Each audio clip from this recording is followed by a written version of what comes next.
Hello, and thank you for joining me today. This video is a recording taken from the event run by the Family Mediation Trust in partnership with the Family Justice Young People's Board, where we explored the topic of arranging family time in mediation. The work was created in partnership with young people and mediators and explored the needs of young people and how they would like mediation to work and how they would like their parents to be supported through the mediation process. The present starts slightly after the beginning of Lord Ponsonby's presentation and he explores some of the mediation topics going on in the courts, including the role of the vouchers. We then move on to presentations from two of the Young People's Board and explores how they would like mediation to operate and the work that we've done and the report that comes with it. We follow that with presentations by Denise Ingemels and Leslie Allport on the interpretation of that guidance in mediation, in both child inclusive mediation and standard mediation, followed by a group discussion. Please enjoy. Thank you. Including many of you here today, to understand how we can reach more people and boost uptake. March 2025 was the mediation voucher scheme's most successful month, providing the highest number of vouchers since the scheme began, so let's keep that momentum up.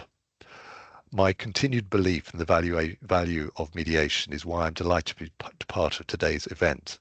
The voices you will hear today, both young people and practitioners, are dedicated to improving the outcomes of children within the mediation process.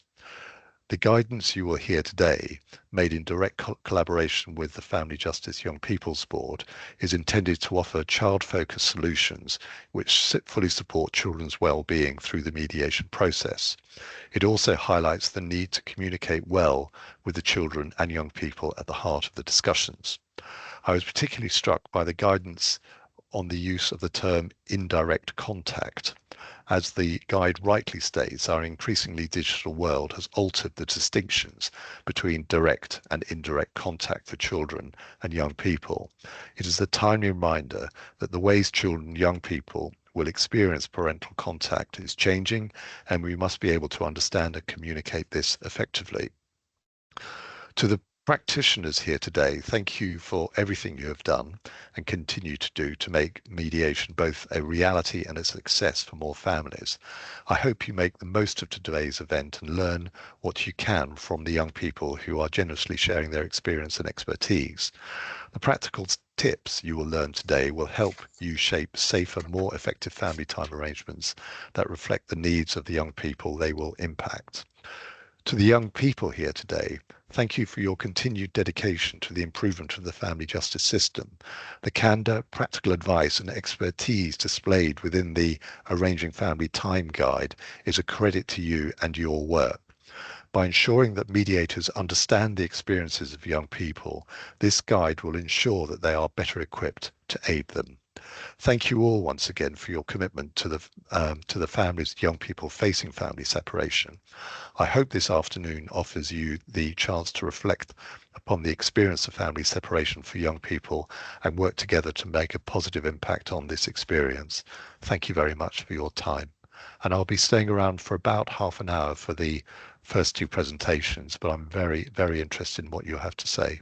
So once again, thank you. Thank you so much for that insightful sort of start and introduction to it. It's really helpful to have both that political and that real life experience coming together, and so refreshing to have that. And the vouchers are making a massive difference to how we can help so many families in the going through divorce and separation. And we just hope that we can continue having that support into the long term. Okay. Hello, I'm Gergo Fordos, and I've been part of the Family Justice Young People's Board for around 5 years now, and I'm here to speak to you about the mediation in arranging family time. Family time can be... Sorry, hi, my name's Shanti. I've been part of the FJYPB for about 13 years now, and I myself have private law experience and experience of my parents attending mediation. So family time can be challenging for us, so consider the experiences we've had and what actions need to be taken to reassure us and to help us to be ready to spend time with a family member. We may have experienced feeling fearful, confused, resentful, and hurt towards the family member. So please think about this when speaking to our parents to help us to manage and overcome these emotions.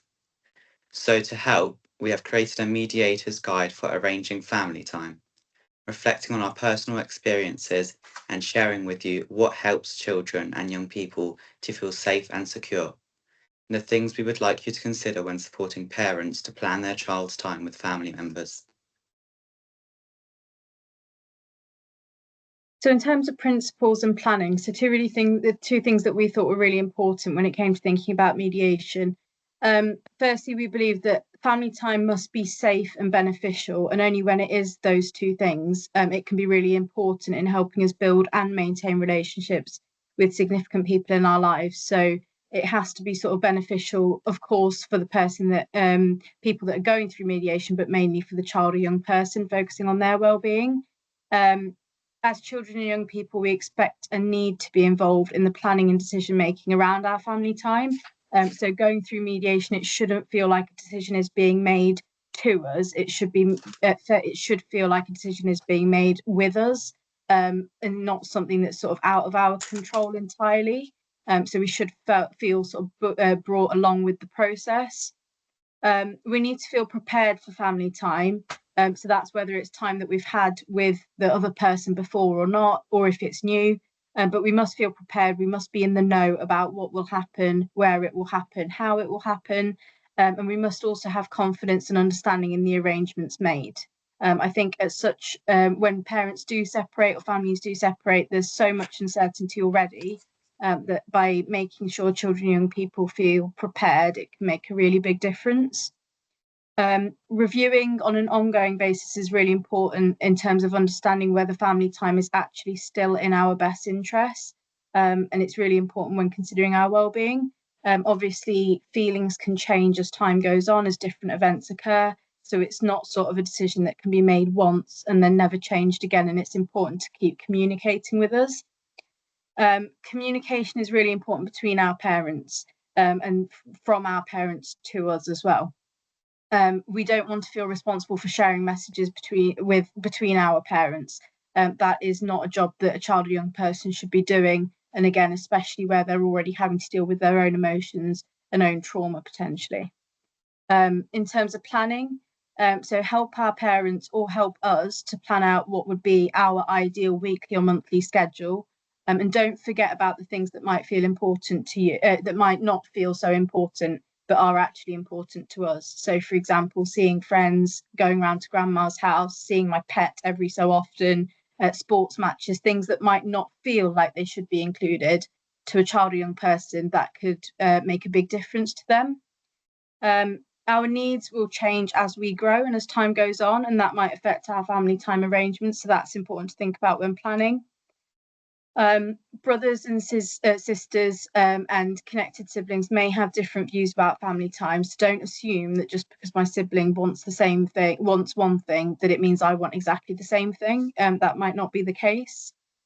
And don't forget to ask us about other family members or people that are important to us, including brothers, sisters, step siblings, aunties, uncles, grandmas, etc. So people who don't necessarily live with us, and even pets, but they might still really be important to us. So remember to bear that in mind when you are planning. Here are some comments from FJYPB members with experience of sharing family time, expressing why it is so important to get it right. I won't always be this age, and what works now might not be right for me later. I will grow up and want to spend more time with my friends, go on school trips, join clubs, or take up new hobbies.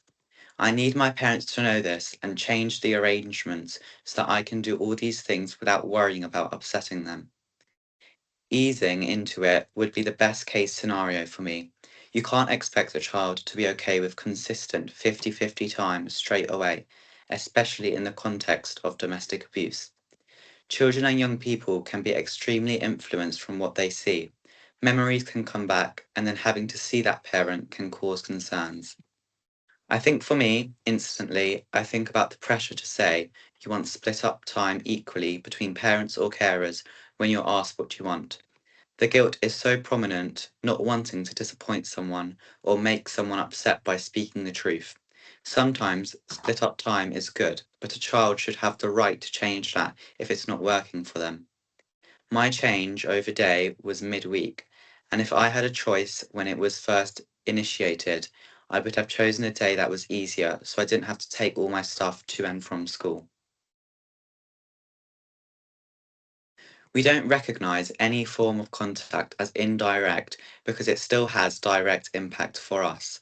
Whilst indirect would usually mean no face-to-face contact with a parent, in this increasingly digital world, our experience is that other forms of communication are also referred to as indirect, such as through mobile phones, WhatsApp, Skype, FaceTime, etc. Please remember these types of digital contact are very much direct, and the reasons for this is being part of my family time needs to be carefully considered. With the right support, digital contact can be beneficial in helping us maintain a connection and relationship with a parent and for our sense of identity. However, telephone and video contact may not always be appropriate. Please encourage our parents to think about what is hoped to be achieved for us when recommending these types of contact and how we and our parent can be supported with this. To support parents, we have created some top tips for spending time together online to help parents and children spend quality time together online. Please find all of our top tips on our webpage on the CAFCAS website. You can use the QR code to find these. So as well as creating the top tips, we've created a couple extra resources that might be really useful. So what we've done is create some example schedules. We did this sort of collaboratively as a board with many young people involved.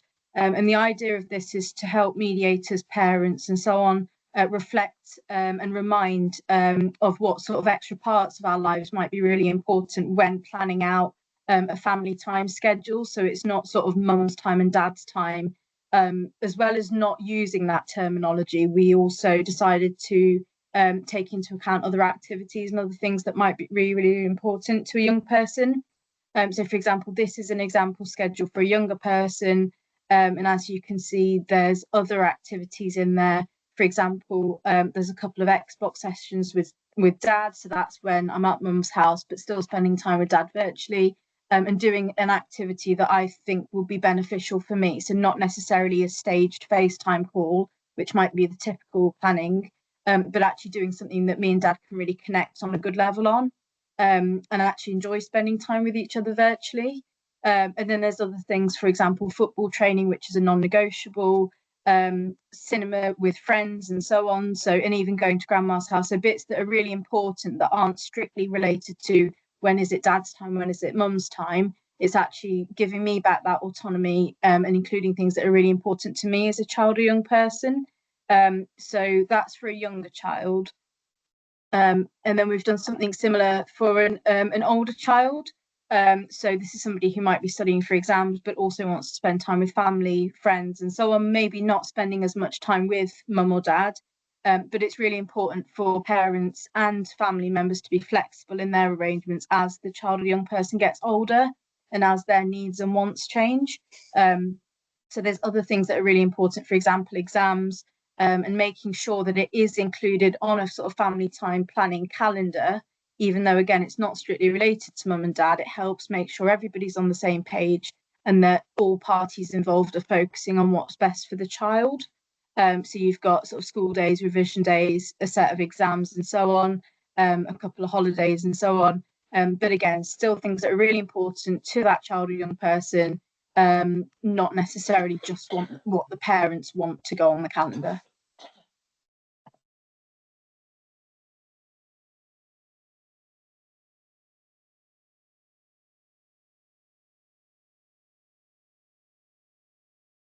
Okay, thank you. That was really helpful. I think there's lots of really important bits of the jigsaw that you've brought life to in regards to the guide. The guide is written, it's bland in that respect. Once you bring some real life to it, it makes a big difference. So thank you both for that. We had a panel of mediators that met with the young people, and those mediators were really trying to understand how the issues, the challenges that the young people facing could be interpreted into mediation. And I think that was a really big sort of focus that we were trying to do, that there's no point putting lots of information on that we can't do. And so what I've done is I've asked two of those people who attended those sessions, Denise and Leslie, to give us more of a feeling of how these guides can now be used within our mediation. I'm going to start with Denise, who many of you will know. She's actually PPC to the Family Mediation Trust, but also a leading mediator, a trainer for resolution, and the lead author of the original SFIPS programme. So has a wealth of understanding and knowledge on the whole world of child and how children are impacted through parental breakdown. So I've asked Denise to focus on non-child inclusive mediation, so the general everyday mediation that we do, and how the guides fit. So Denise. Well, as I say, thank you very much for having me. Yes, and thank you for introducing me, Mike. I did author the Separated Parents Information Programme. It was delivered to about 250,000 people across its time over the years. And so in some way, some of what I'm going to do today is sort of reflected in the fact that, you know, I didn't personally deliver it to 250,000 people, but I did deliver it to about 8,000 or 9,000 people. So a lot of what I'm going to say is actually based on seeing those parents. Okay, so let's think about using the leaflet, and I've replicated the schedules that we were just shown, but in a sort of smaller format. I mean, I don't think that there's any doubt about how important it is for children to be heard, how important it is, you know, that we take their opinions into account, and that they should be encouraged to express how they feel about any changes that are happening in their lives. And when they are in mediation, they can be offered the opportunity to participate in child inclusive mediation. However, for child inclusive mediation to take place, the mediator, both the parents and the children, need to agree with it. And it's not actually always suitable. So I'm not going to talk about the benefits of child inclusive mediation in this section. Leslie will do that when it comes to her part. What I want to talk about is what to do when parents don't agree to it, or it's not suitable, or the children don't want to participate. How can we include the voices of the children without talking to them directly? And how we can help parents communicate any decisions they've made to the children when they've been in mediation. In terms of the Safe Family Time leaflet, I think it should be sent to all parents at the earliest possible stage, with an expectation that they will have read it. I mean, it could quite possibly be a wake-up call to them, quite truthfully, and you know, various parts can be used as points of discussion in mediation, so that there's an expectation that they'll have read it, but even if they haven't, then they know of its existence, and the mediator can refer and help them to think about things that they might not have thought about it before. You can always send it to them again, you know, if they haven't read it. Quite often, I mean, I have to say, quite often when you ask parents about their children in mediation, the parents will say things like, well, the children are okay, they don't need to be seen, you know, we're dealing with it, it's fine. And that often happens a lot when we mediate about finance and children. I think sometimes people forget that quite a bit of the mediation we do also involves finance. So when you're mediating about how they're going to, you know, divvy up the family home and what have you, that's really, really relevant to the children. You know, the parents might just want to sort out how they're going to sort out their finances, and when the children are going to see each parent, and then think the children are going to get along fine. And any decisions they make are sort of primarily being based on their own schedules, which means that they can often get quite defensive when you talk to them about children. You know, they say they know their own children. they'll tell you how good their children are, with an assumption that if the children were distressed, they'd play up. And they've been really well behaved lately, you know, not realizing that their children just might be wanting to please both of them because of all the things that have happened. Now, this slide here is based on feedback that we got from parents when they attended a separated parents information program, or a SPIP. I mean, and I think that one of the problems is that you don't know what you don't know or ask about. And the feedback from parents really showed quite clearly that the parents had a lot to learn. I just, you know, want to go through some of the feedback we got when asked about one thing that they take away. They said things like, I now have a better understanding of my child's feelings and emotions and the impact on his everyday life. Put the children in the centre before we decide anything. Focus more on my child and the best I can do for her. Ask children more often about their feelings, like if they're sad or why they're happy. Encourage my kids to talk about feelings and listen. Kids' happiness comes first. Talk to my children. Put my kids' interest first. Look at things from my daughter's perspective more than I do at present. Communicate and be aware of my child's feelings, and it's all about what my children want. I think that if we'd asked them about that before attending, the answers might have been very different. And the word cloud that you can see shows the most common words that were used in the feedback. The most common words being children, feelings, listen, and understand, which means that the more that we can engage parents in talking about their children, the better. And I might be preaching to the converted here, because as mediators, that is a lot of what we do. But I think when we mediate and we're not seeing the children, it's really important to create space for their thoughts and feelings to be heard.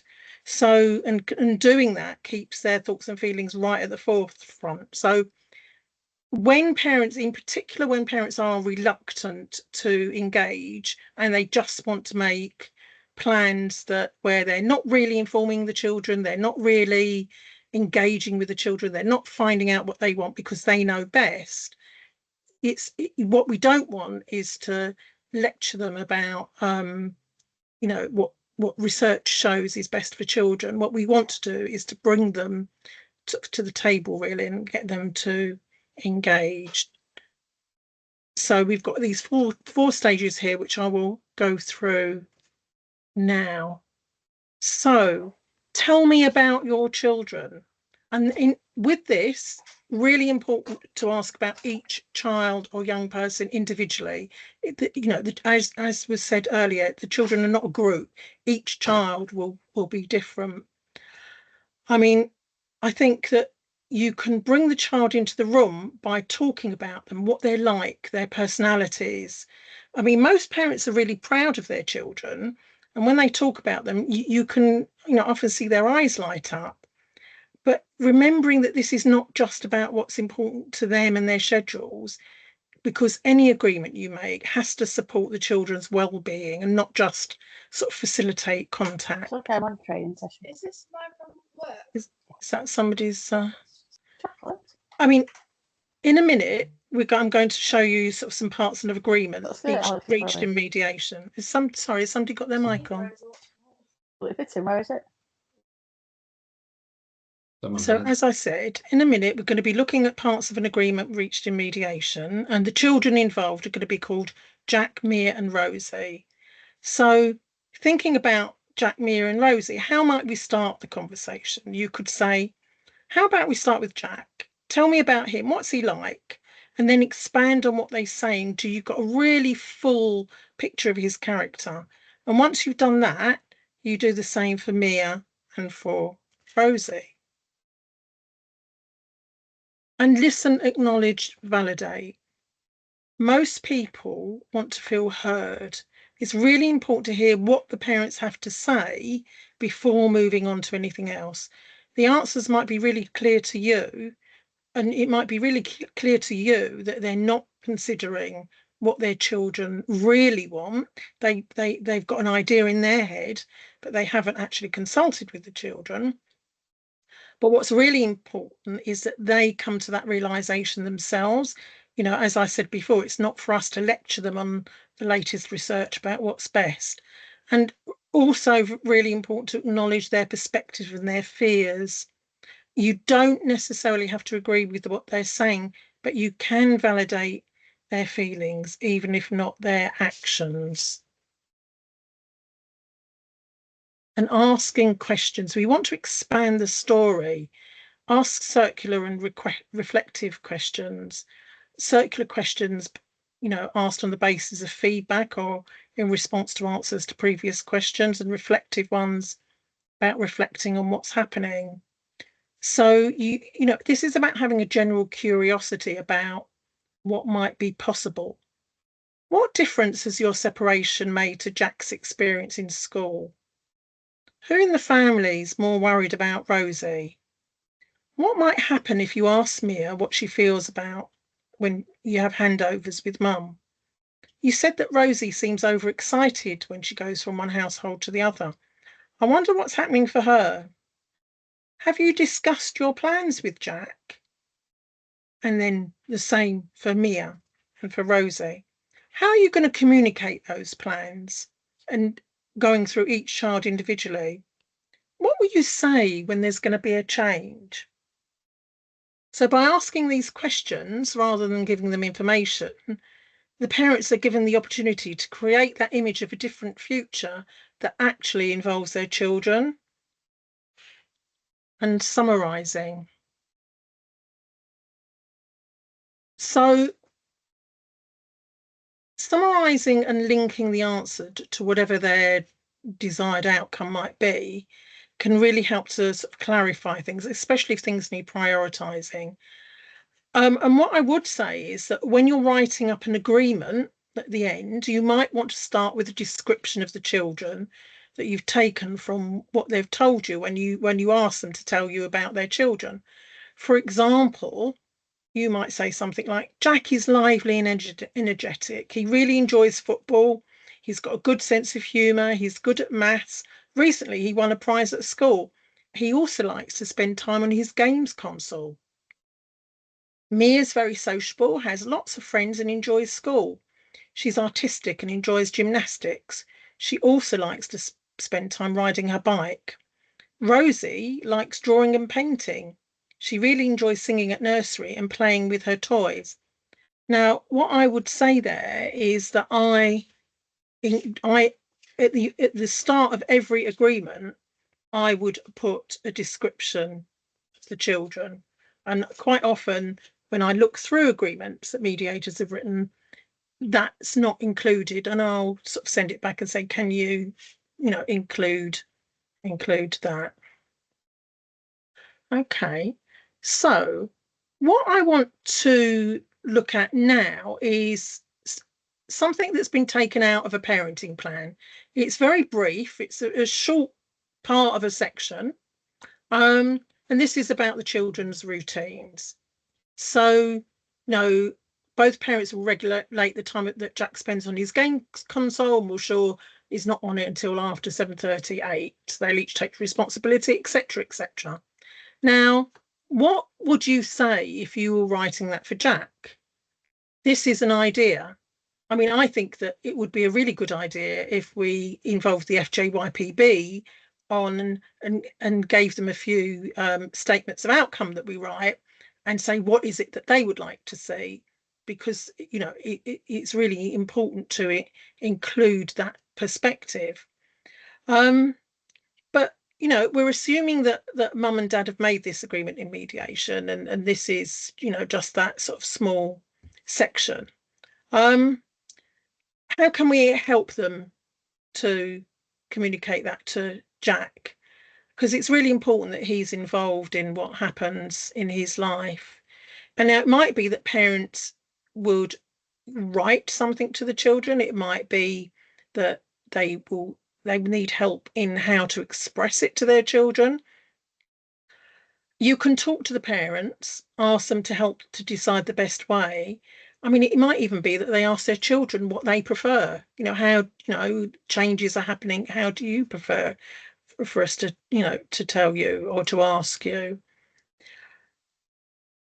So if this is a small section from a parenting plan, bearing in mind the mediator wouldn't necessarily write directly to the children, it would go through the parents.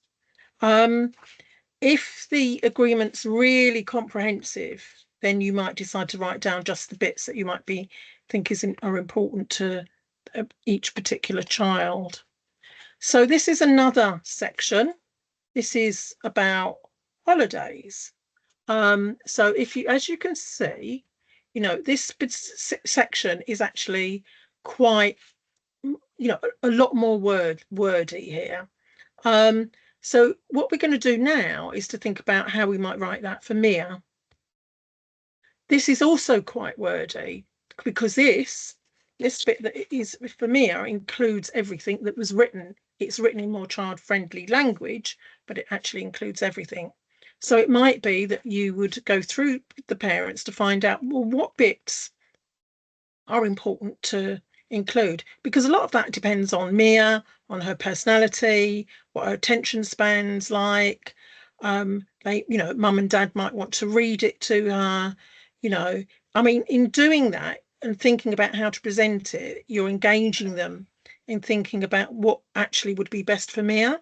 So, for example, Disneyland Paris, would you put that in if it was only tentative and raise up her hopes? Probably not. It would need to be a definite plan. Is it going to be a long way in the future? Are they saving up and it's going to be in 2 years' time? It's probably not a good idea to include things that are going to be way off in the distance or things that would be tentative. But it gives parents the chance to actually think about what they might include. And this other part is is about talking to the children. So what you've got here is a small part that might be that you might show to Rosie. Now Rosie is only 3 years old, so if you think about this, you've got snuggle time with mummy and daddy. Mummy and daddy will both have special snuggle times with you. They want to know if you're happy or sad, if you feel grumpy. It might be that mum and dad want to read that to them, to her, or it might be that they talk about it or they do it, 1 or 2 bits at a time. I think it's something that we haven't done in mediation before.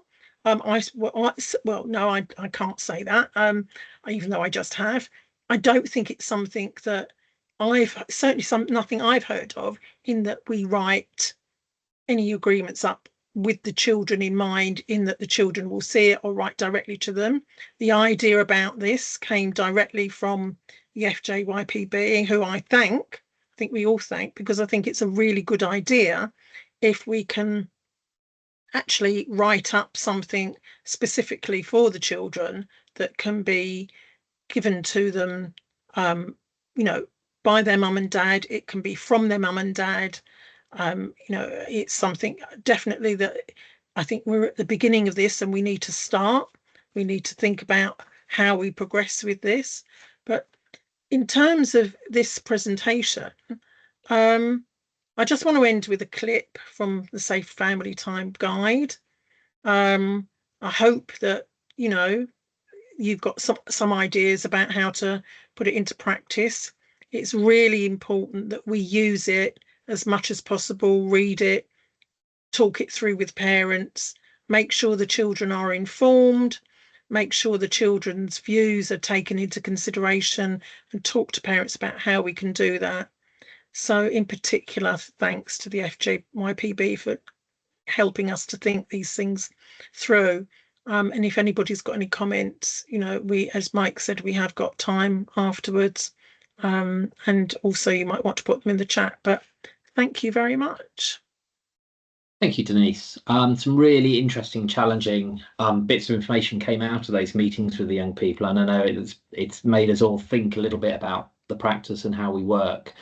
So it's going to be interesting how we all start to think about changing our practice slightly to accommodate some of these ideas. I'm going to move on now to Leslie. Leslie, I've asked to speak specifically around what the guide means in relation to child inclusive mediation. We know that in an ideal world, all parents accept the idea of child inclusive mediation and the funding models allow us to do it.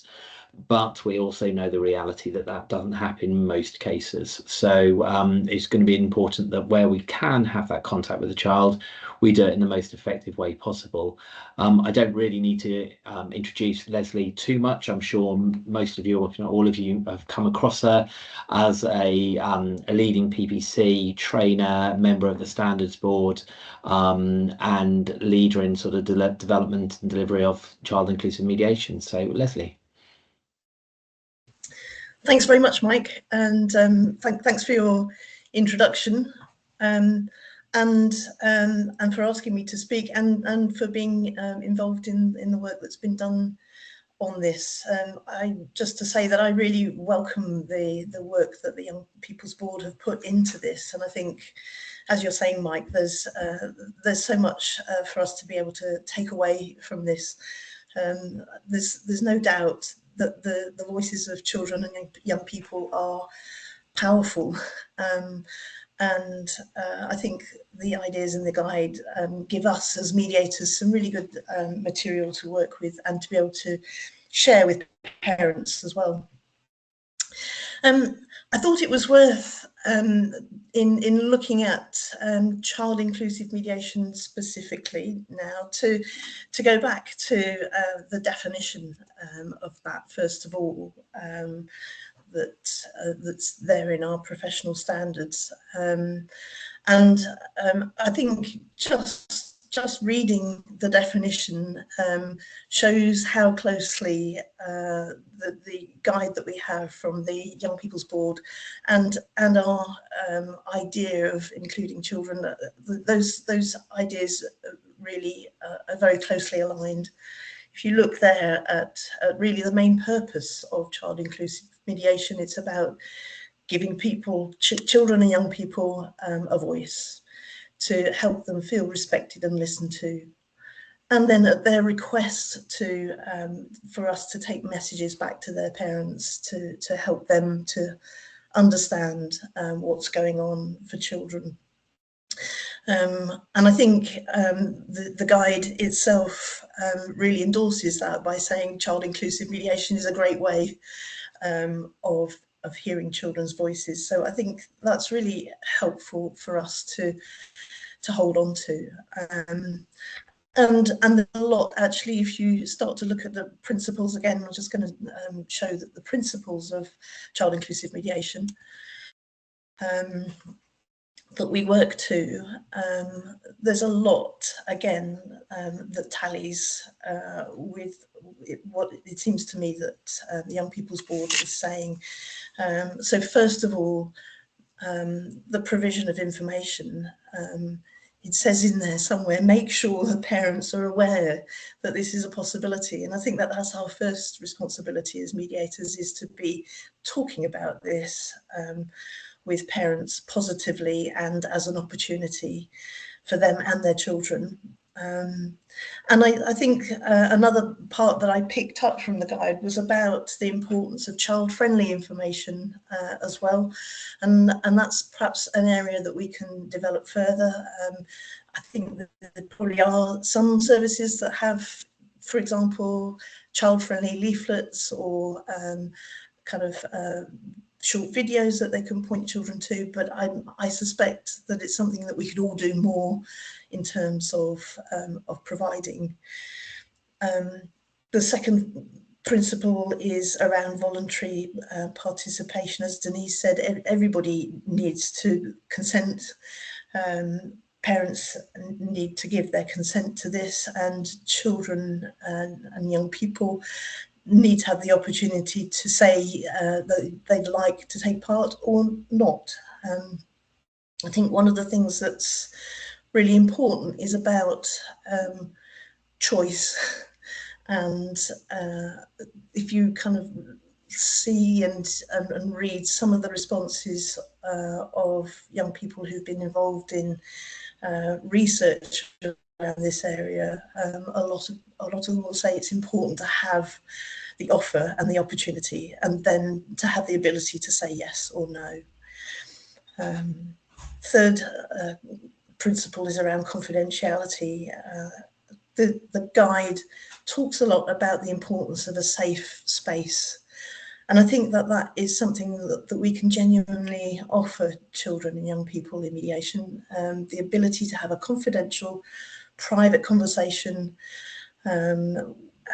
where they're able to talk to somebody who's outside the situation, able to download perhaps for the first time to somebody who is not, has no kind of personal interest in the situation. So they don't risk upsetting a mediator by saying how they're genuinely feeling. And again, if you think about some of the voices of young people coming out of the Exeter research, for example, I can remember a couple of children, one child saying it helps him get a lot of stuff off his chest.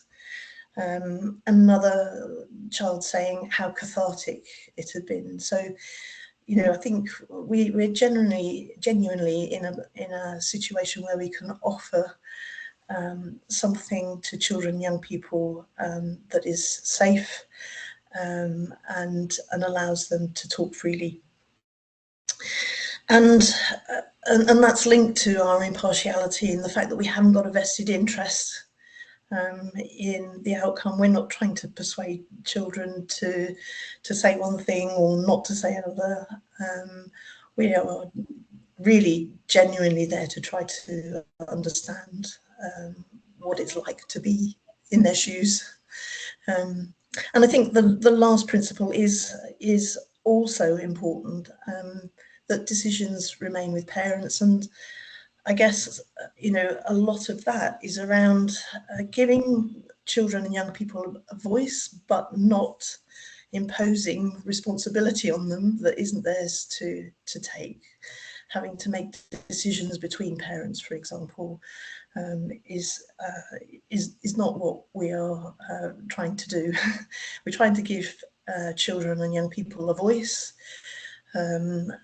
so that their parents can hear, understand, and discuss between them, you know, how best to try and meet their needs. Just going to move on. So hoping that you can see that slide now, looking at the model that we use. So obviously introducing the idea of child inclusive mediation at information meetings, at MIA meetings, is something that's been a requirement there for some time.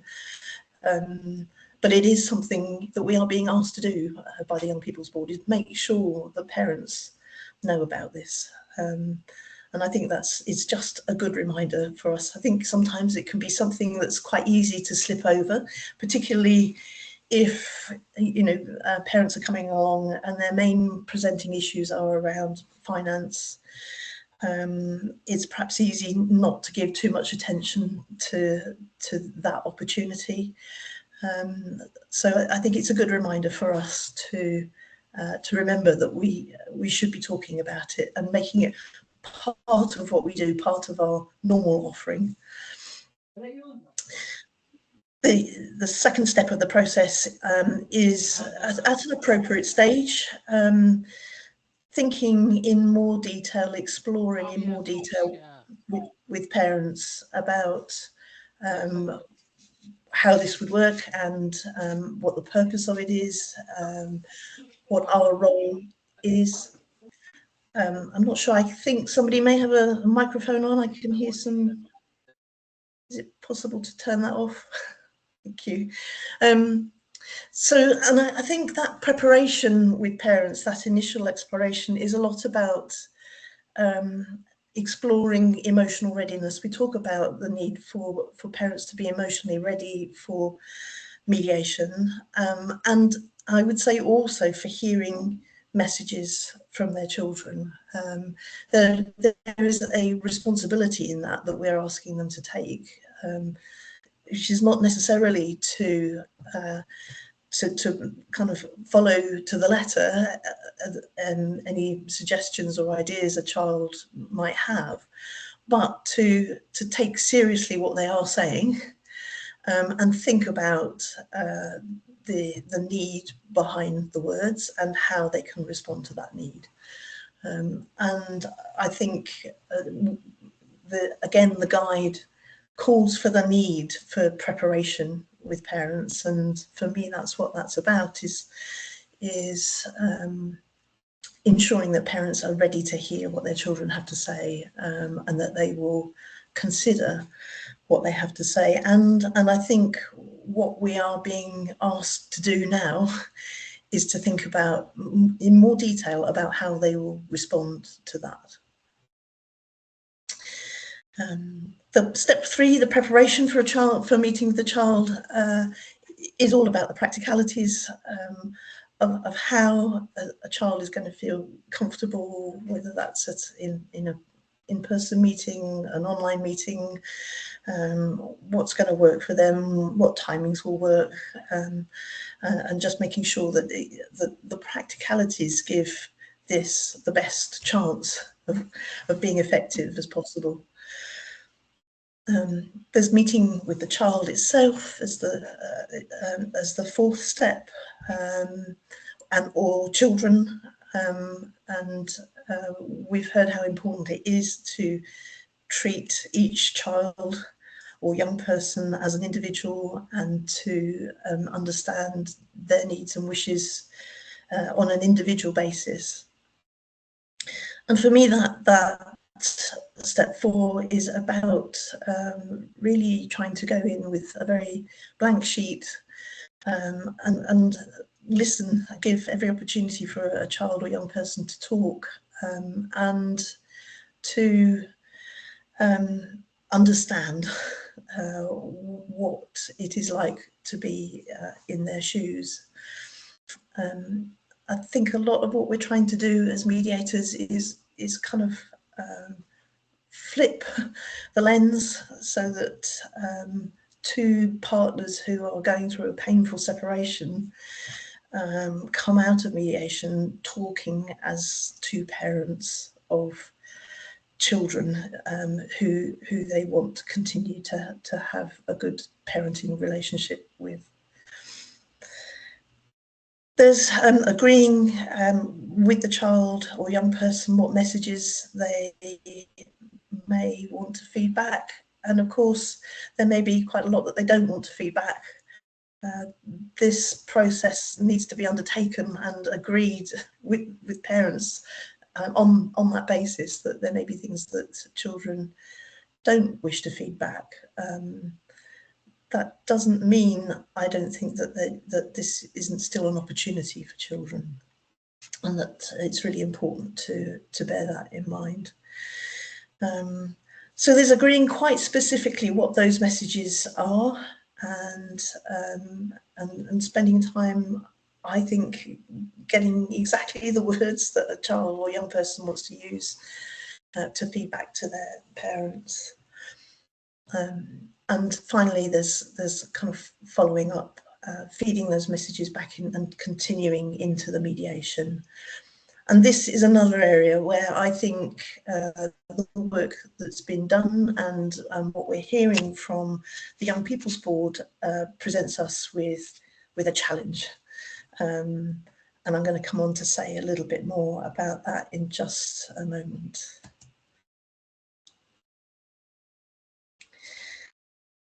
So thinking about how we can use the guide effectively, I think as you'll see from the way that I've been talking, I think there's already so many points of connection between what's being said and between what we do in child inclusive mediation.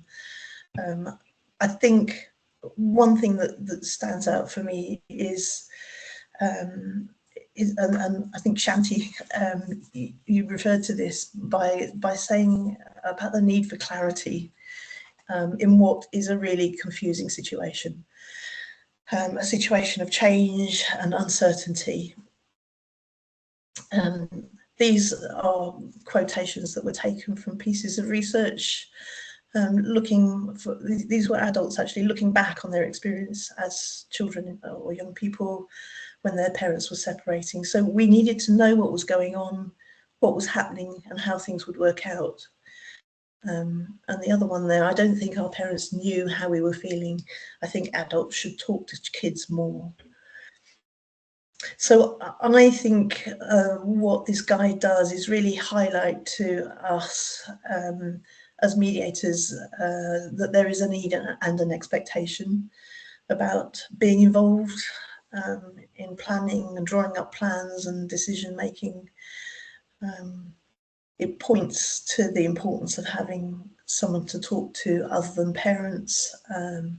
And okay, that could be someone at school, it could be a friend, it could be another less connected member of the family, but it could be a mediator.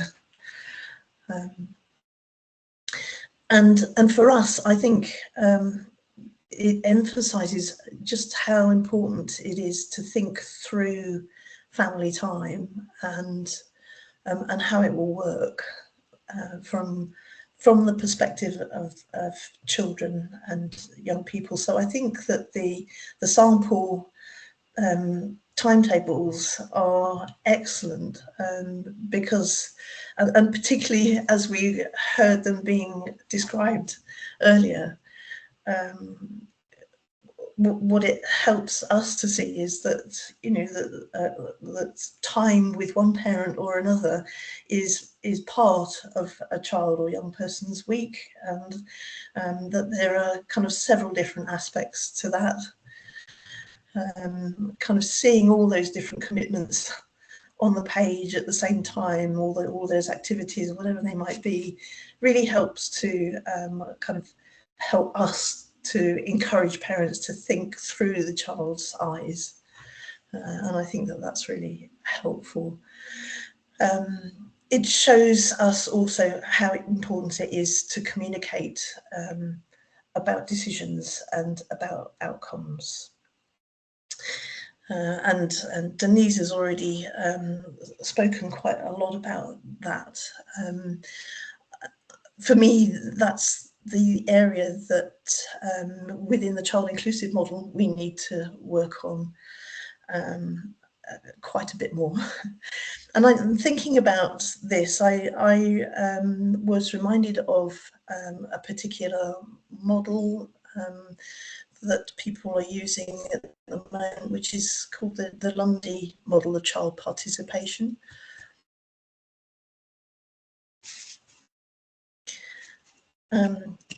So this is a model. If I don't know if you haven't seen or heard about this, it's something that's worth looking into. Professor Lundy of Queen's University in Belfast devised this model, not specifically from a mediation perspective, but looking at children's participation across a number of different settings. And where she started with drawing up this model was her own research, where she was talking to adults in a number of settings and asking them about their involvement of children in decision making, and finding that adults were saying yes, we include children, we involve the voice of the child, and you know, kind of generally saying that that's what we do. When she spoke to children and young people, they did not feel that they'd been heard. The decisions were made without them, and so there was a disconnect between how adults saw that kind of consultation and how children and young people experienced it. And so she, coming from a very much a rights-based approach, that it's the right of children and young people to have their voices heard, devised this model which says that it's not just about a voice. There are other things that need to go alongside that. And the first of those is creating the space, creating a space in which children and young people can be involved. And I think that is something that we can do as mediators, offering child inclusive mediation. And I mean, all mediators, even if you're not trained as a child inclusive mediator, still offering and kind of actively creating that space is something that you can do for then a trained mediator, child inclusive mediator, to come along and actually meet with the child. So this is something that I think that everybody, all mediators need to be doing, is actively trying to create that space. And the second segment there is giving a voice and giving due consideration to how a child or young person might want to voice their views. It may not be through a meeting, it may be through something like a letter, it may be through drawing pictures or expressing themselves in some other way, but and that's a question that we need to ask, is how does this particular child want to express their view?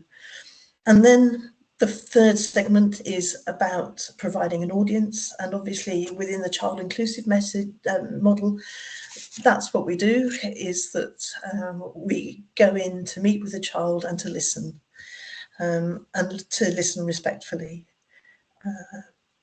and then we take their messages back to their parents, who are also part of that audience. And then finally, the fourth segment is about influence, and exploring the impact that messages have. And this is what I think we need to think about more closely, particularly in the light of what the Young People's Board is saying to us. So I'm just going to explore that a little bit further.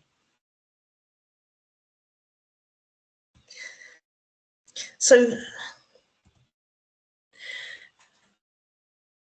Professor Lundy, when she talks about influence, she says that that the impact of what children have to say, it needs to be realistic. We need to be realistic about what's doable and what isn't. Messages need to be transparent, but there needs to be feedback and follow-up. And the kinds of questions that she asks to kind of determine influence are these: how will children and young people know how much influence they have on decisions? How will you give them feedback? How will you share with them the impact of their views on decisions? And how will you explain the reasons for the decisions made? I think these are really very real questions for us, and not necessarily that we as mediators are giving them feedback, although that could be the case. Not necessarily that we are sharing decisions made, but again, that could be the case. But I think that with the model that we're operating at the moment, these are the questions that we really need to focus on.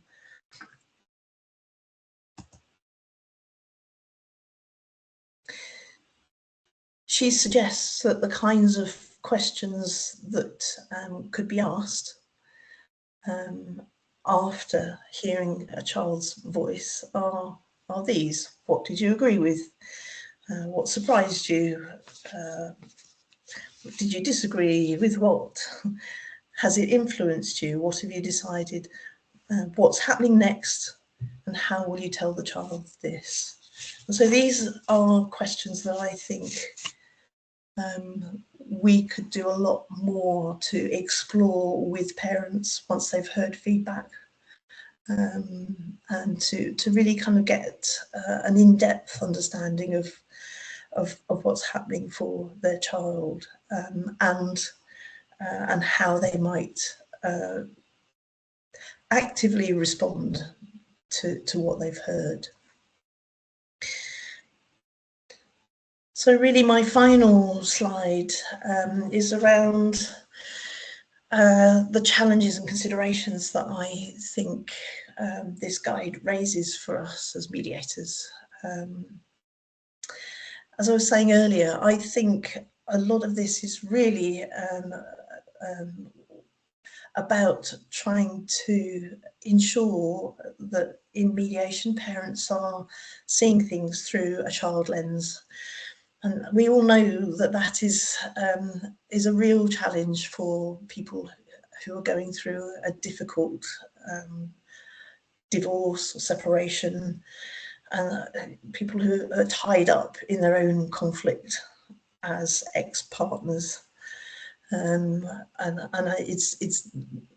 not saying anything new when I say that trying to shift that focus to a focus on how to be parents together is really crucial. But I think, and I think in many ways this is why child inclusive mediation can be so powerful, because there are times when children just speak with such simplicity that it cuts right through the conflict. And just gets to the heart of the matter. I can remember one young child I spoke to, and she was 8 years old. She said to me, when you meet my daddy, he's very tall. And she pointed to the doorway. She said he'll have to duck as he goes through the doorway. Because he's so tall. And sure enough, when I met him, I'd only met him online prior to that. When I met him, he did have to duck through the doorway. Her message to him was to say, Daddy, I know that you need to tell me off sometimes, but I wish you could just sit down when you do that. And although that's not a very serious example at one level, it absolutely shows how children see things through their own lens. So she was asking for her dad to meet her at her level. But, you know, and that's so important. So it's such a simple message, but really important. So I think that there are challenges for us in just trying to flip the lens.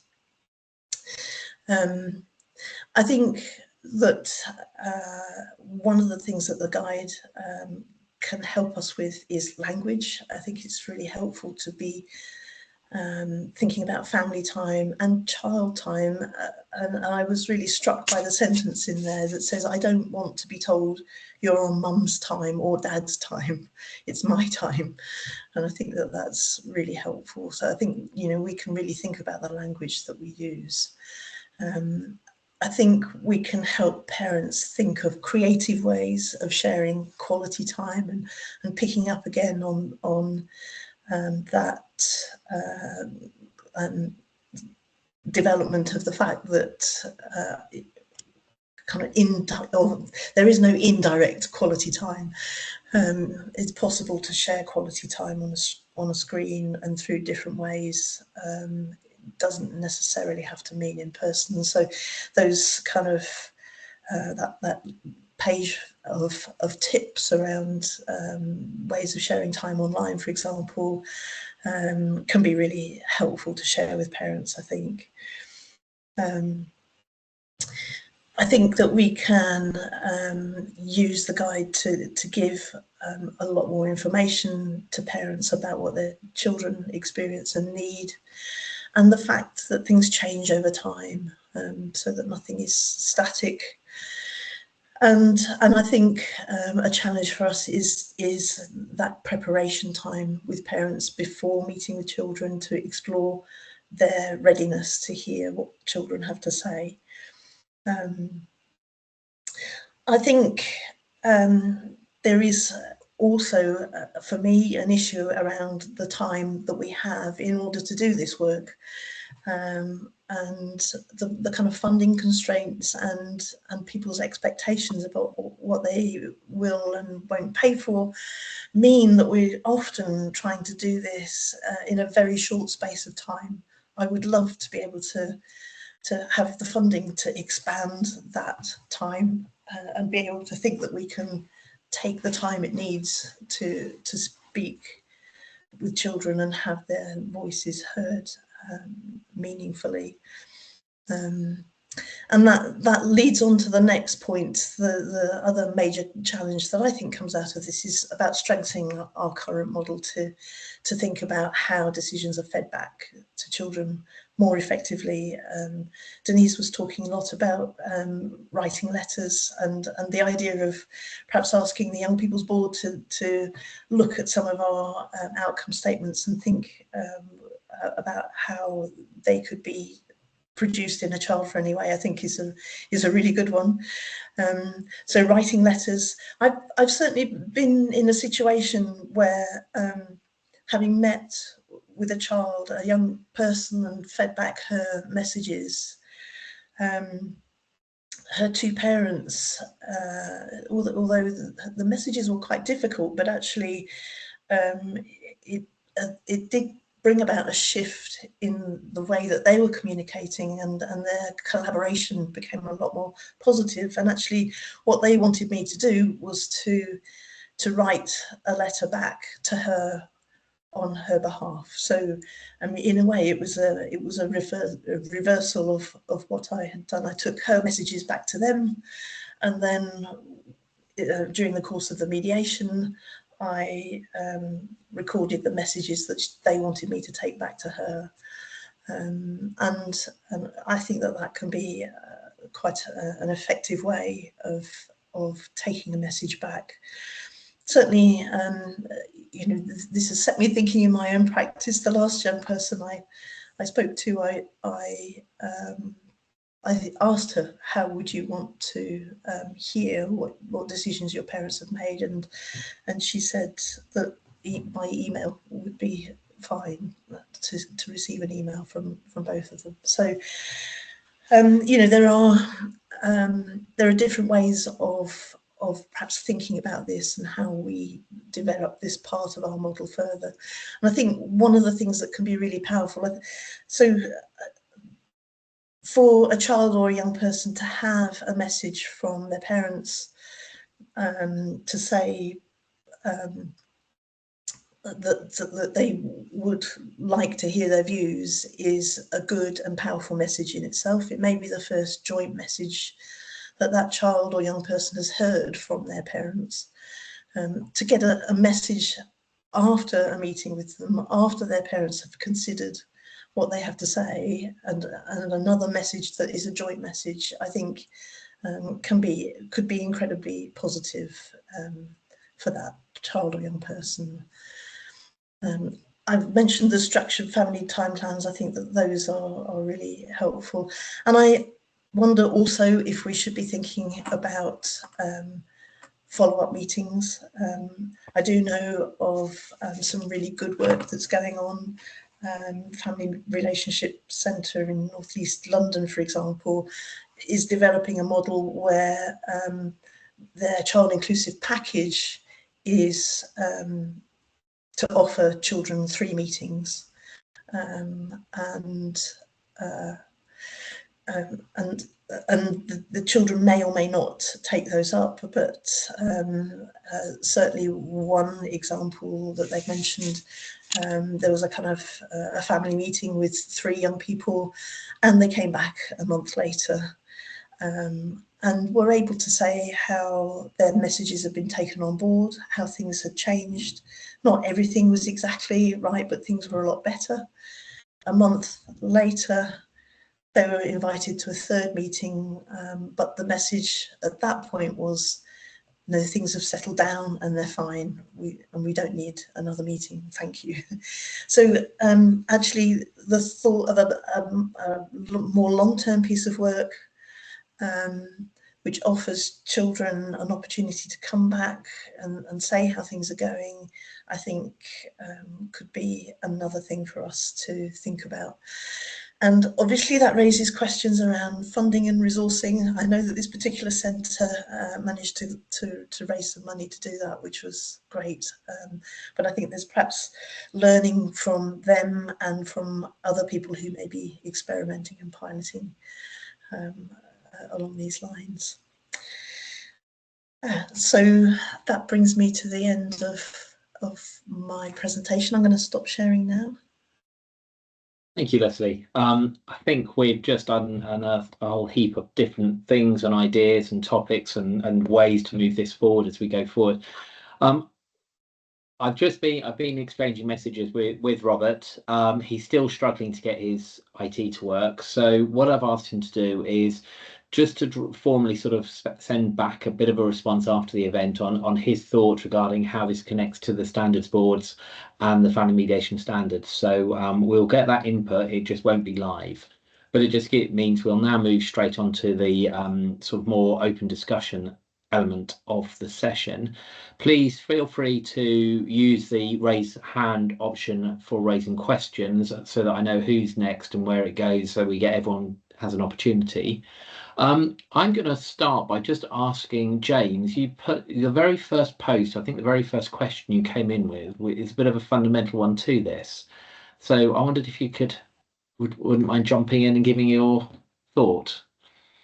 That's scary. Thank you very much.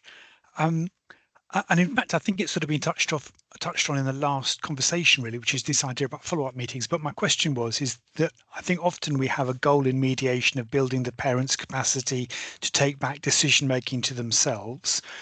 And we've tended to sort of leave them to gauge that and see how well they're doing. But now the challenge is about how we're going to integrate the child's view in that aspiration, because they may have a view that mum and dad might think they're doing a great job, but they're not. And I'm just wondering about how we're going to do those follow-up meetings at the same time as managing a safe space. So this is all about sort of the child having a bigger voice, and therefore the parents lose some of that control, which is one of the reasons why a lot of people opt out of the child inclusive process. And I think you also about the long term, about in fact that last slide is about the follow-up meetings, about how do we structure that? Because I think that's quite a novel idea. I think we've been struggling to think about how long do we stay involved and so on. But maybe everyone else has worked this out long ago. I don't think so. I think that it's a challenge. You're saying it is really important that you have your voice in the control, and now we're saying actually the child has their voice more so, and we should listen to that. And I suppose that comes back. There was another question there regarding the when and how does a child get asked and give their consent to being involved in this process. And I just wondered if one of the young people wanted to, if Gregor or wanted to come in and just comment about how he feels or they feel that voice of the child should be asked for. How should we as mediators do that? Should it be through a parent? Should it be directly to that young person?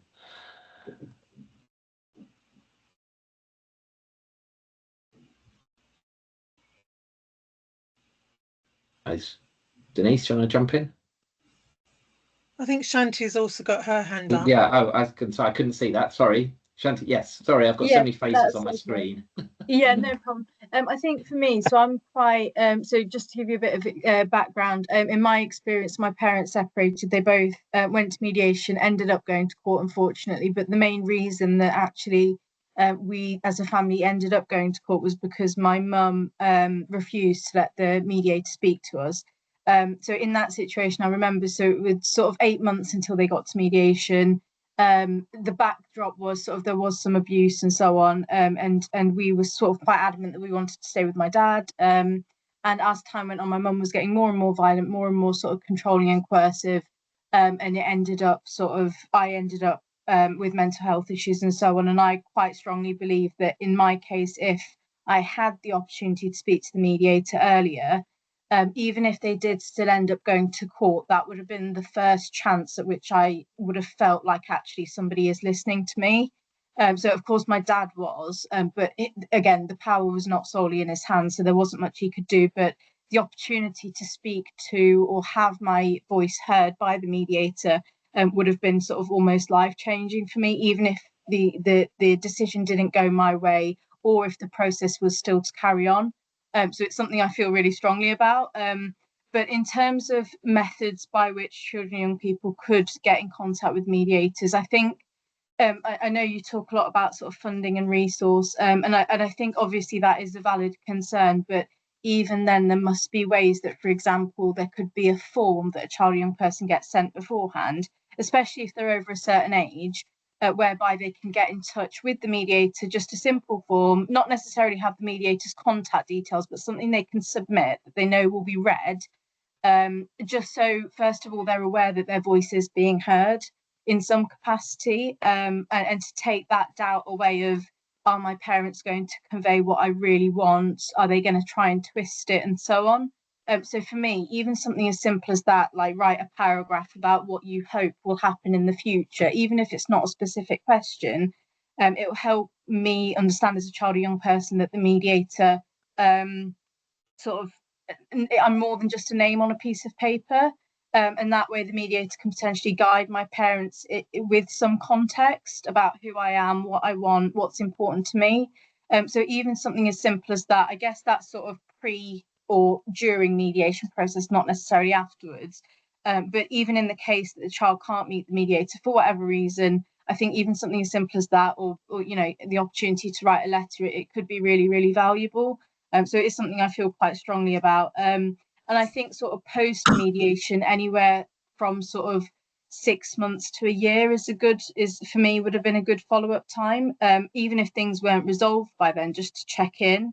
And I think one of the things that I felt, especially sort of after mediation, but after the court process, was mediation sort of came and went. I never got to see the mediator. So there was a real glimmer of hope there when we did find out the mediator was trained to work with children and young people, and then that decision was taken out of our hands. We didn't get the opportunity because my mum refused. But I think even after the court process, there was it was just silence once the court decision had been made. Luckily for us, we were very, very lucky. I did get the opportunity to meet the judge in my case, and I did have my own solicitor and so on.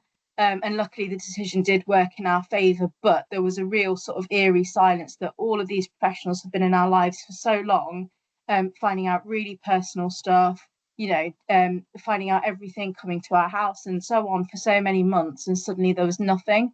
So any sort of form or contact point could be really useful in making sure that the child or young person still feels some level of support, or that they're seen somehow. But yeah, for me, I'm really passionate about children hearing their voice, well, having their voices heard both pre and during mediation. It's something that's really important to me. Thank you. Really, really insightful there, and thank you for sharing so openly.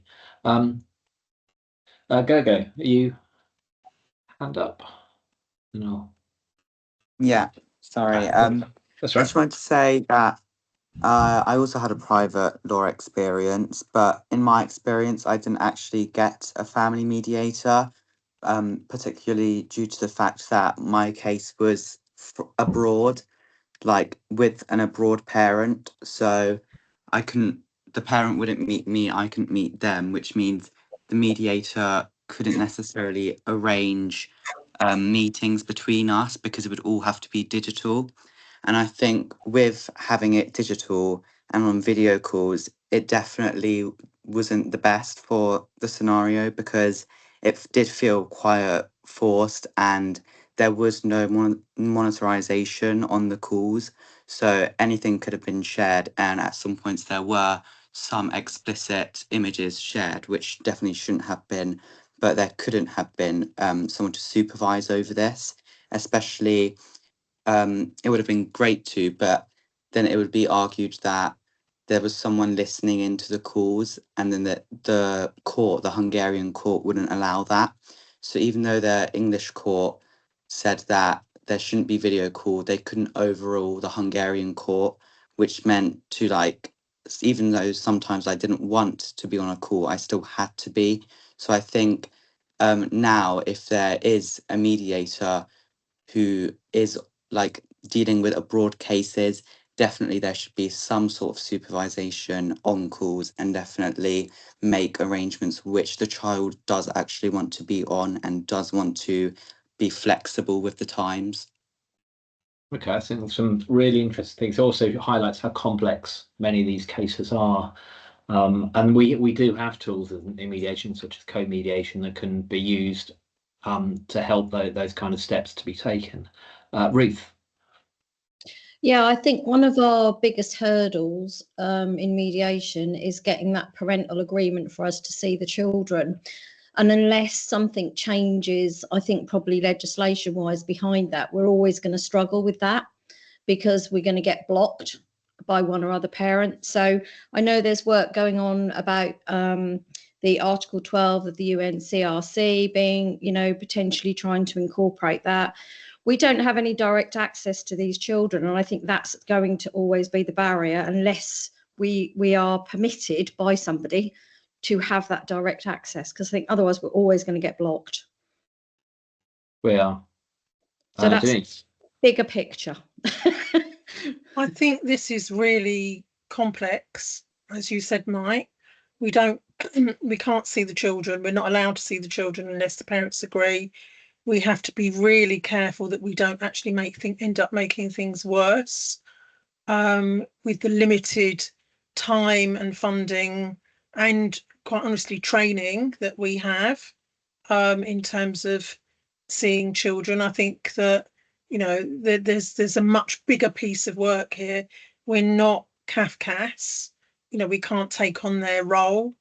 We're not therapists either, so it's not there might be a therapeutic element to it, but we're not therapists.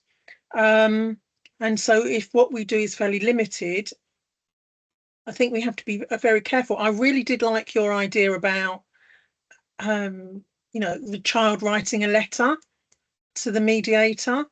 I think that I think could do with more exploration. Again, everything's complicated in terms of what we do, but I think that could definitely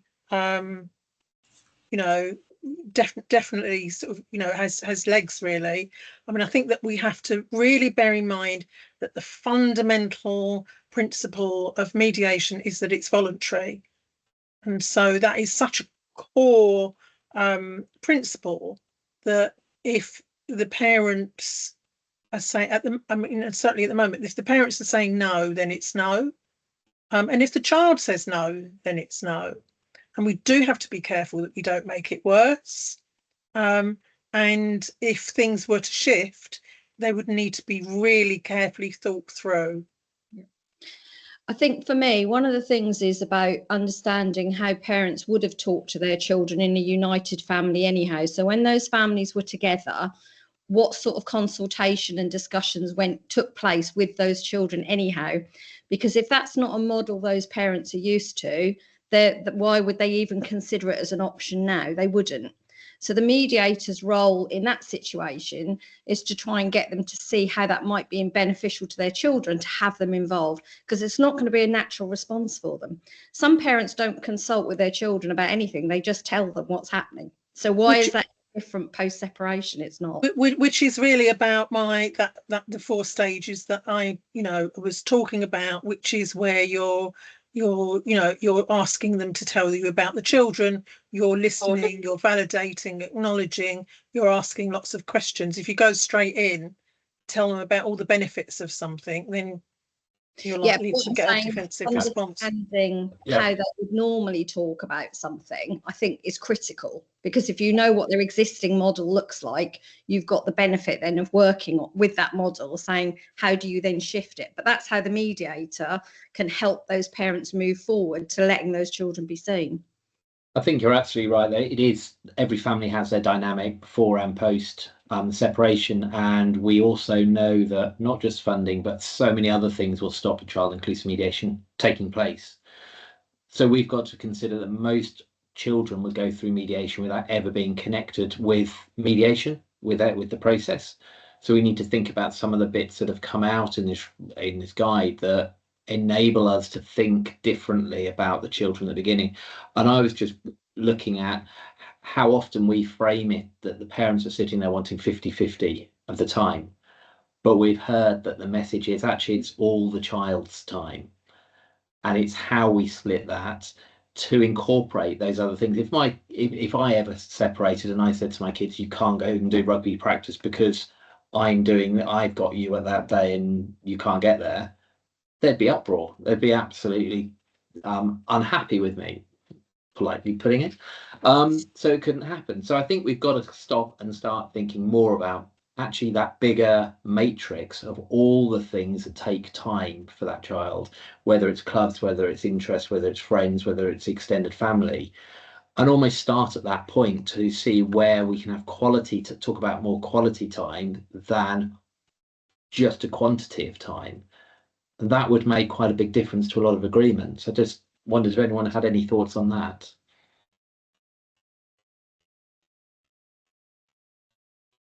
Right, has anyone got any thoughts on that? I have a thought, if that's all right, which is just, I think you're right. You often have parents who think about it's their time, and then if you actually then do manage to speak to children and they talk about their time, and you manage to get, perhaps building on what Ruth says, perhaps the children aren't all that used to being heard. Then you talk to them and they have this, this outpouring of, they're suddenly feeling heard, and they, they feel very engaged in the process. I had an experience of that recently where, the children seemed very closed off at the start, and I actually couldn't end the sim session. They just kept coming up with more and more things. And then it was a sim session where I passed the information back to another mediator, and they ran with it. So I had, that was the only time I met the parents was feeding back. And I found myself wondering what would happen next there, because I think if children aren't used to having that much input, and you're handing that back, you're handing that back to, obviously the mediator is going to do a wonderful job with it, but it's just a very artificial situation where you suddenly have this, we get everything right up to that point. But then what happens next? Do those children just feel heard briefly, and then what goes back is the parents not really listening very much, or listening for that day and not very much more. But I just that's the first time that had happened to me recently. And just once you manage to get parents in the mediation session, maybe to start listening to their children in a way that they haven't before, you sort of presenting the children's case. It's a big ask to try to carry that forward. And I think, I don't know what we do there once we say goodbye to them and close the case, but that's a lot. It's a big journey for the parents. And then, without the 6-month or 12-month catch up, those arrangements, I often wonder whether those arrangements last a month or so, and then everything goes back to normal. Should we therefore be asking ourselves, I suppose I'll ask the route, how many people go back to clients as standard 6 months or 12 months after a child agreement's been reached? Is it something anyone does? Is it something we should do? Because we're hearing a very clear message. It's a journey, isn't it? It's a journey from every stage of a child's life. It changes, and the courts already judge, if you go back to court, it's a failure. Well, mediation, we don't judge that as a failure, we judge it as a journey. So why are we not going back and asking these questions and regularly saying to clients, when we close a case, we'll be in contact in 9 months or whatever it is, just to touch base and see how you are and if we can help again? I'll send a check-in, and then sometimes you'll get a response, sometimes you won't. Because they'll have moved on, both of them potentially have moved on with their lives, and they don't want to pick it up again. One thing to your other question was, I think sometimes when we look at plans, asking the parents what their child's schedule looks like. So what do the children's schedule look like? What do school times look like? What do extracurriculum activities look like? So you start with the child's schedule for the week, and then you go, right, okay, how is this all going to be managed across 2 homes? So you've kind of pulled that focus into those children's arrangements before you've kind of looked at, the adult's point of view. And I think that's been really quite helpful, in as much as they're having to work out what they're doing then around that child. Absolutely. Leslie? Yeah, I just wanted to say, Mike, thanks. But yeah, I think very much the idea behind the work that the Family and Relationship Centre is doing in North East London is exactly the idea that that this is something that evolves, and you know, we work with parents often when the separation is very raw. And there's so much change and insecurity that how could we expect that within a couple of sessions people can change the way they communicate and how they communicate their decisions to their children, so that actually the idea that we need to be kind of involved at different points along the journey, and giving people opportunities to see how their communication has changed and how it could change again and how it could improve again, and involving the children in that, I think is something for us to be really exploring in more detail. I find it's very interesting. I've just been doing some delivering some child inclusive mediation training in a completely other jurisdiction, and they expect to meet with people 9 or 10 times over perhaps a period of a year, 18 months, as mediators. So, which I think is a really interesting contrast to the way that things have developed in the UK, particularly with you know, the way that funding has developed and all of that kind of thing, and how expectations have developed, that you kind of you get things sorted in 2 or 3 sessions and the pressure is on to do that. And actually these are life-changing decisions that people are making. So yeah, it's certainly given me some things to think about, I think. Brilliant. Donna. Hi, thank you. You're yeah, on mute. I think I'm on mute still. Can you not hear me? No, we can now. All right, that's perfect. A bit delayed. Okay, yeah, I mean, going on from what everyone's saying, I think sometimes the clients that we see are not emotionally ready to talk about, you know, the children's needs, and you've got the contrast of each individual's emotional journey. You know, if one parent has moved on and got a new partner, maybe expecting a new baby, and then you've got the other person, the other parents who may be with the children, living the history, living the memories, and trying to get them into an arena where they can really focus on the children's needs can be pretty difficult. And it's almost as if when we do a MyAM, we wonder whether we should be recommending. I know it's difficult because we can't recommend, we can only signpost, but should some of these people be seeing a therapist before they see us? You know, because I think, should it, you know, if you meet them 6 months down the line, as we're suggesting, they've usually settled down, worked through their living loss, and they're in a better place. But we get them firsthand when it's really raw. And if you've got 2 people, one particularly moved on very quickly, it makes the journey that bit harder to focus on the children at the time, with all those different dimensions in the way that they feel. And so I think as mediators, we've got a really challenging role, trying to, you know, mix all of what we need to do for the children in that. And maybe there's a thought that we could try signposting more to therapy and delaying a MyAM before we take them into a session. But then, of course, we've got our own guidelines as to when all these things should be done. You know, and like Leslie's just said, the pressure to get it done and get them through. So it's just some of my thoughts, really. Yeah, no, it's really, really helpful. I think sometimes we try and bite off too much and try and create agreements that last forever. And the agreement maybe should be for the next 6 months. And then we come back and it comes back to that point of saying, right, it's just to get you through that journey so you can communicate a little bit more and we can work on the bigger step and actually go back and think of what are the children's next developmental stages or life changes that are going to need reviewing. And come back and asking those questions in the session, especially when we've got Sim to the child, actually asking where their worries are in the future. What are the things that they're worried will change? Chantel. Yeah, thanks. I suppose what well, what I struggle with child inclusive mediation, really, and I don't know, it's more, it came up recently actually, when the children, it's almost like the accountability of it, really. If the children do say something in mediation and then we feed back to the parents and nothing happens, I do think there is a real distance between what we hear from the children and then the children feeling confident that they've been heard and their voice is going to be considered.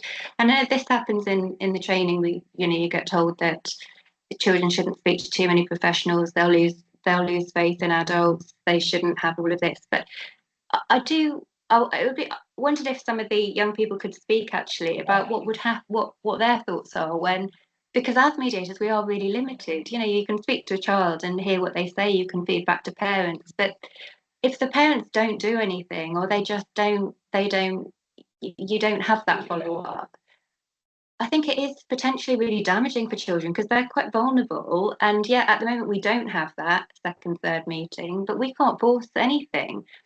And I just feel sometimes that there's a lot more people coming to mediation that feel more that it is compulsory to come to mediation, which is kind of changing mediation quite a lot anyway.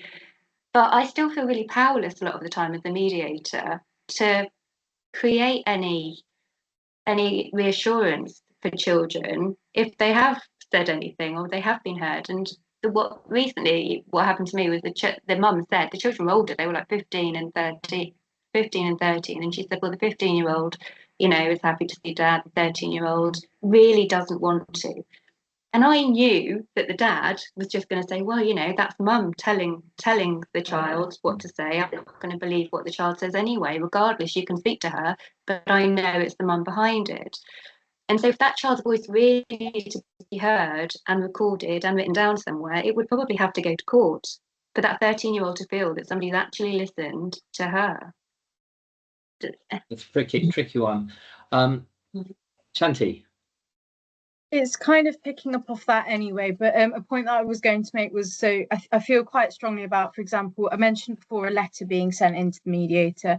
I think even for younger children, this could be like, obviously in CAFCAS, you've got the wishes and feelings resource, something like that, where it's a pro forma, it's a template for the child to fill out the bits that they feel they can or they want to. Maybe they don't want to fill out any of it, but something to say, like what makes me happy for younger children, what makes me happy, what makes me sad, and so on, and things that are important to me. And I think, James, you mentioned, for example, schools having a role.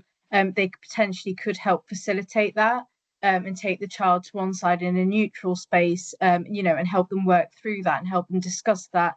And I think, Chantal, to sort of loop back to your point, for me personally, even if, so as I mentioned, I don't want to sound like I'm repeating myself, but as I mentioned before, even if I had the opportunity to see the mediator, but the outcome still didn't go my way, or we still ended up going to court, for me, knowing that at some point my parents were sat down and, for example, that they were explicitly told, this is what your child says they want, or have you considered this, that your child, somehow as a mediator, I found out through a letter, your child says this is really important to them, have you considered this? Even that for me would sort of would give me some hope that actually my parents are able to cut through the conflict, their own feelings, like Donna, you were mentioning earlier, put that to one side for a second and just think about what's really important to me, even if then the outcome isn't as I wanted it to be. I think that knowing that my voice will be heard, even if it's not accepted or understood, is a really big thing. So I think for me, and like you said, you can't really enforce anything as a mediator, but as far as I'm aware, I think if parents aren't going to listen, they're not going to listen. But for some cases, whether it's a small number, whether it's a lot of people, seeing something that the child has written, for example, not hearing it through the other parent, but seeing something that the child has written that says, this is what makes me happy, that could be a wake-up call for a couple of parents or a couple of families, and that could change a couple of lives, even if then the outcome doesn't go their way. So even if all it is, it gets the parent to consider something they weren't considering before, I still personally would feel that having, or the child or young person having the option to get their voice heard would be really important, even if the outcome then doesn't go their way. Well, that's really helpful. Thank you. That's really helpful to hear. Thank you. I think what we're getting, there's some comments in the chat about it, is getting the balance between that and ensuring that that doesn't come from a coercive position for the child or a parent is filling that in, or so that would be the kind of thing where we'd have to come back to ensure that it complies within our standards and we can manage that bit of the jigsaw. But that's something we should have a think about. With it doesn't mean we should ignore it. It means we should try and work out how we make that work.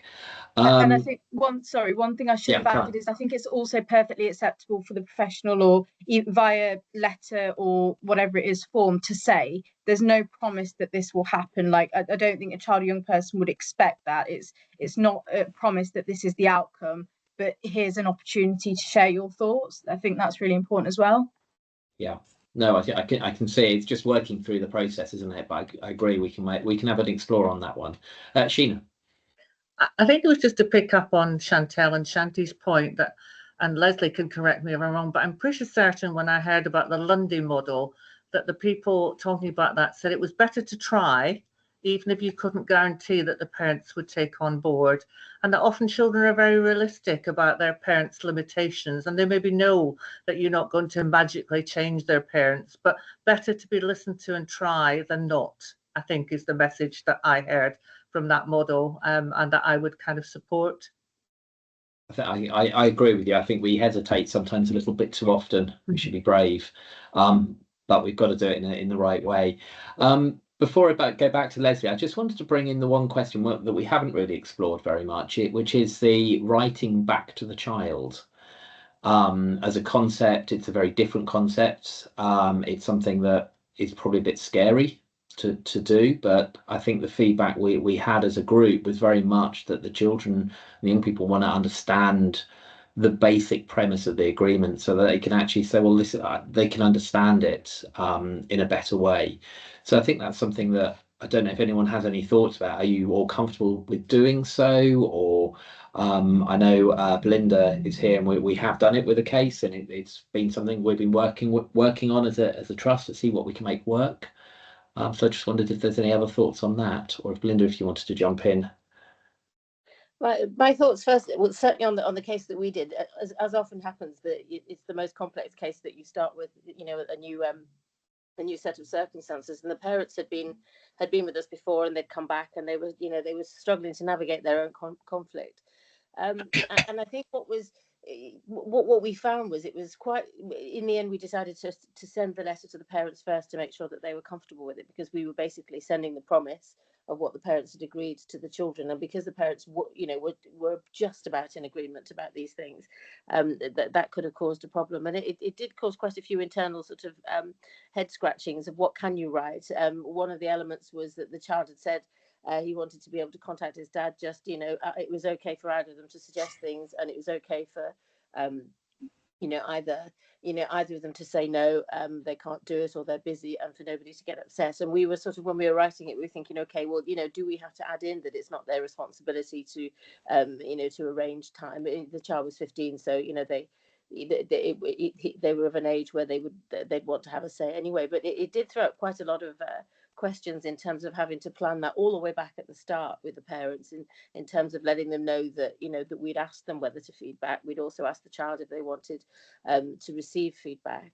It threw up more questions than answers, I think, that process. I think that probably is a good piece of work that we need to do about what the guidelines are for feeding back, because there's a lot of landmines in that process.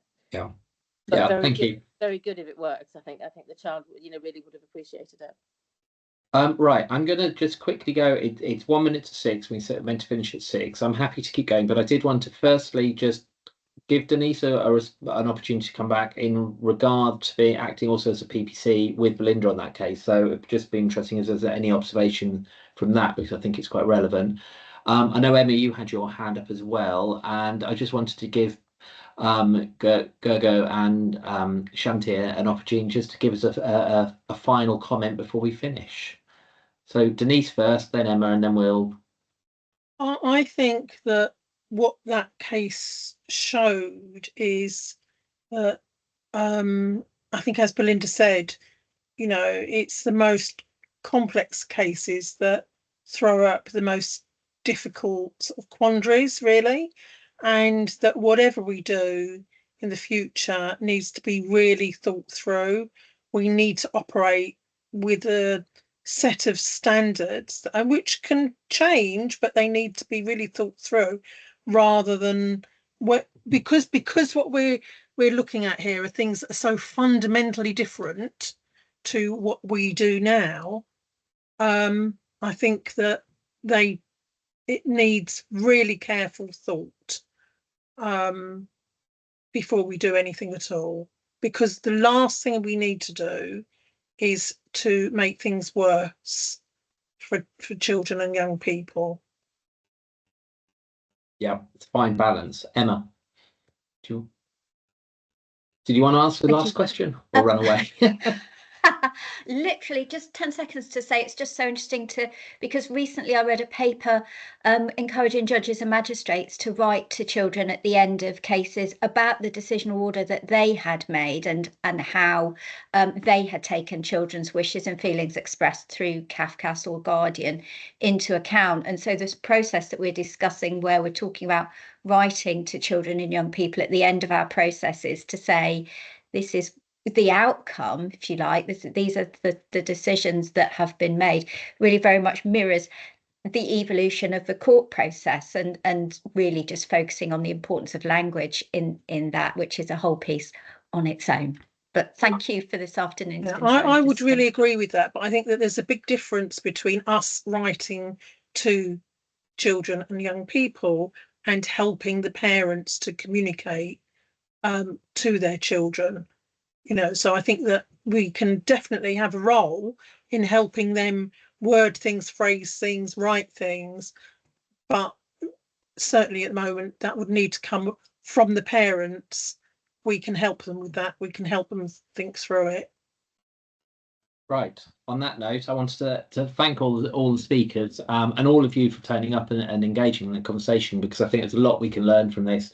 There's still a lot of challenge ahead to how we can use this, but I think it will be something that we all go back and think about and use.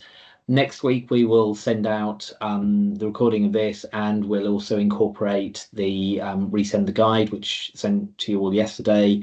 And please share it, explore it, and as we develop it further, we'll keep in touch with you about it. And I just wanted to finish by just passing over to Shanti and Gregor to just give us any ending comment or recommendation of what we do. Either. I think so. First of all, it's really heartening to see so much conversation around sort of child inclusive mediation, focusing on the well-being of the child. It's really nice to know that it is considered and is being worked on. I think for me, I've probably made it more than clear that how passionate I am about child inclusive mediation.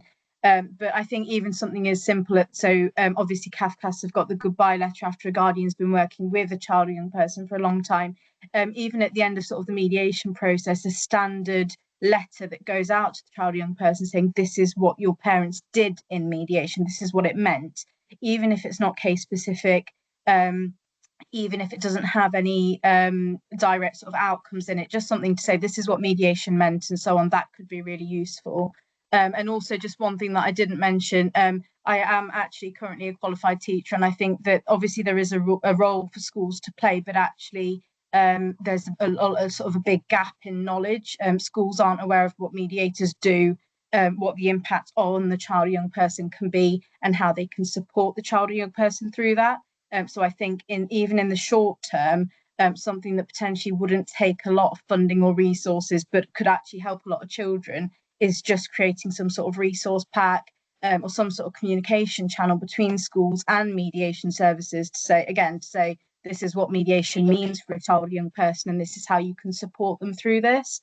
No, thank you for the opportunity to speak. And I think it sounds like all the ideas are really interesting and really helpful potentially for so many children and young people. Brilliant, thank you. Is Gogo still here, or? I'm not sure. Right. Okay, well, I'll leave it there. We're only 4 minutes late, which is great. And as I said, we will respond back. And Robert's promised me he'll give me a few words next week to share with you on his thoughts and how this relates to the standards that we all work with. So on that note, thank you all. I'll see you all soon.